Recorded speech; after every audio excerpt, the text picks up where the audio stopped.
সেই বাংলাদেশ আমরা গড়ে তুলতে চাই ইনশাল্লাহ। আর বগুড়া হবে একটি মডেল জেলা, বগুড়া হবে একটি আদর্শ জেলা, যেখানে সর্বদিক থেকে বগুড়া যে বঞ্চিত ছিল সেটি ইনশাল্লাহ সামনে আমরা পূরণ করে এগিয়ে যাব সামনের দিকে।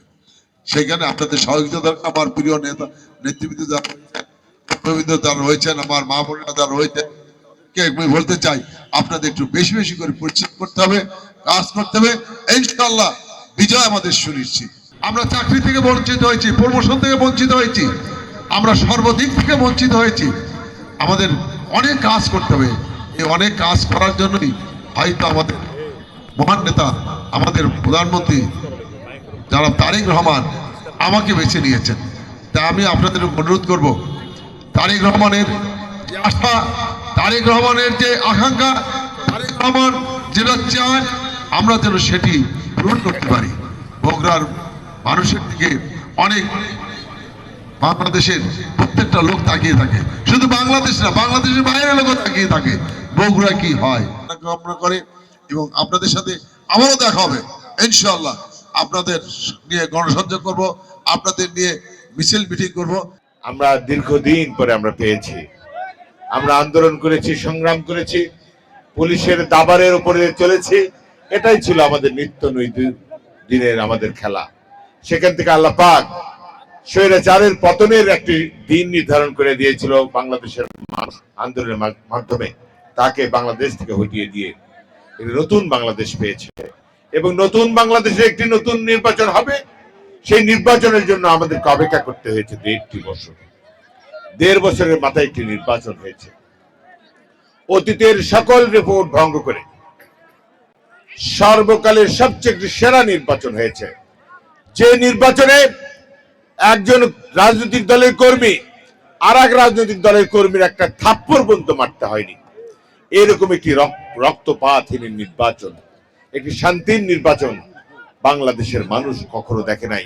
এমনকি পৃথিবীর ইতিহাসে এরকম পিসফুল নির্বাচন খুব কম হয়েছে।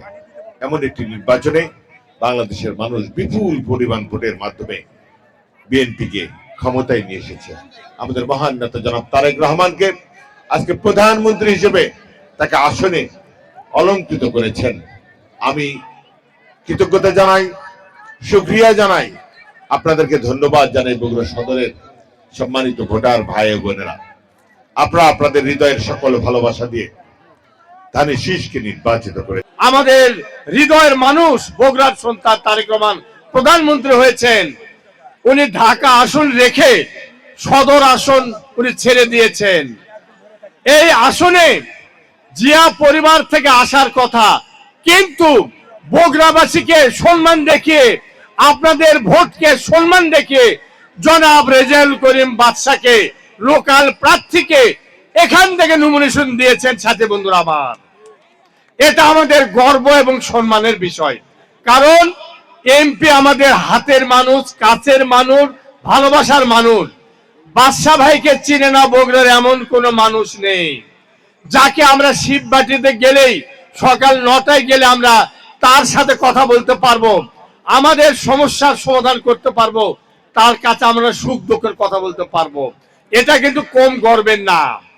আমরা 16 বছর উন্নয়ন পাই নাই, রাস্তাঘাট হয় নাই, আমাদের সন্তানদের চাকরি হয় নাই, প্রমোশন হয় নাই। আমরা একটা বিপদে পড়লে কোথায় যাব? সেই জন্যই আজকে এখন বসেন, এখানে কি গল্প করেন? সেই জন্যই আমরা বাদশা ভাইকে প্রার্থী পেয়ে আমরা অত্যন্ত গর্বিত হয়েছি। সাথে বন্ধুরা আমার, নুনগুলা ইউনিয়ন বিএনপি বিগত দিনের চেয়ে বর্তমান সময়ে অনেক শক্তিশালী। আপনারা অনেক শক্তি। সাংবিধানিক বাধ্যবাধকতার জন্য সে বগুড়া সদর আসন ছেড়ে দিয়েছে। তিনি আমাদের প্রাণের মানুষ, তিনি আমাদের বগুড়ার মানুষকে ভালোবাসেন, যার জন্য করে তিনি আমাদের উপর আস্থা রেখে এই আসনটি তিনি ছেড়ে দিয়েছেন। আমাদের মতো যারা অন্য অন্য উপজেলায় রাজনীতি করে তারা অত্যন্ত গর্বের সঙ্গে বলে আমরা এমপির সঙ্গে শপথ অনুষ্ঠানে গিয়েছি, আমরা যাইতে পারি নাই। এটা কিন্তু আমাদের একটা আবেগের জায়গা। ভাই, আপনাকে অনুরোধ করব, যদি বাদশা ভাই এমপি হয় ইনশাল্লাহ আগামী দিনে আমাদের জন্য এই কথাটা যাতে আমরা অন্য অন্য উপজেলায় বলতে পারি, এই জায়গাটা আপনি তৈরি করে দিবেন। এটা আমাদের কিন্তু আবেগের জায়গা ভাই। যাই হোক, আগামী দিনে বাদশা ভাই যদি এমপি নির্বাচন হয় নির্বাচিত হয়, ইনশাল্লাহ উনি মন্ত্রিত্ব পাবেন এবং আমাদের এই নুনগোলা ইউনিয়নে আনাচে কানাচে রাস্তাঘাট ড্রেন কালভার্ট যা কিছু করা প্রয়োজন, ইনশাল্লাহ আমাদের সভাপতি মাতুনাথকে রুয়েল ভাইয়ের হাত ধরে আমরা এই এলাকার উন্নয়ন করব। এই আশা, এই প্রত্যাশা রেখে আপনাদের সবার সুস্বাস্থ্য দীর্ঘায়ু কামনা করে আমি আমার বক্তব্য শেষ করছি। শহীদ জিয়া অমর হোক, মরম খালেদা জিয়া অমর হোক।